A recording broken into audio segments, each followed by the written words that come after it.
Bila isteri diberi izin untuk bekerja. Awak kerja apa? Saya cikgu. Saya dah dapat keputusan, kelulusan dari suami saya, izin untuk bekerja. Bagus. Macam mana cikgu boleh terlepas sampai ke KLCC? Kawan-kawan lah ajak makan kat sini. Itu yang pukul 5 ni ajak kawan, ajak sambut hari jadi dia dekat KLCC. Ada tak cikgu minta izin suami? Yelah, sekali dia dah izinkan kerja, okeylah, keluar sekali kawan-kawan pun. Dia izinkan pergi jadi cikgu, bukan pergi minum di KLCC. Ustaz, nanti balik, saya minta lah izin, saya bagi tahu lah.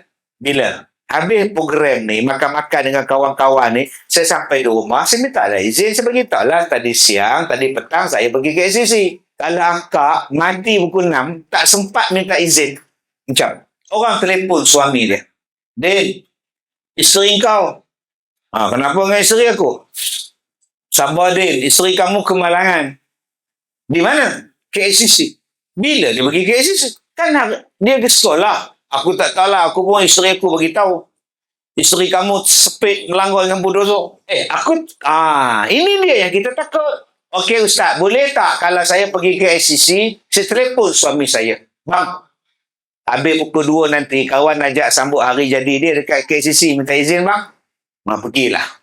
Bila balik? Pasal balik lah bang. Okey, silakan. Dia hanya izin awak pergi ke sekolah dan perkara yang berkaitan dengan sekolah. Bawa budak pergi sekolah lain, bawa budak pergi pertandingan kuis, pergi mesyuarat di sekolah lain, mesyuarat di PPD, mesyuarat di JPN, silakan. Tapi yang lain-lain, jaga. Sebab hari ini jadi bebas.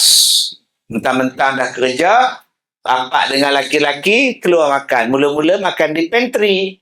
Bawa bekal nasi lemak di pantry. Masuk minggu kedua, jemur di pantry. Jom kita makan dekat KL Tower. Yang ni yang banyak berlaku.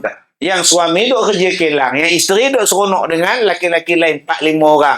Ustaz, kami pergi berempat Ustaz. Laki-laki driver. Kita perempuan 3. Sekarang bertiga. Tunggu minggu depan. Awak berdua. Jaga batasan itulah yang perlu dijaga.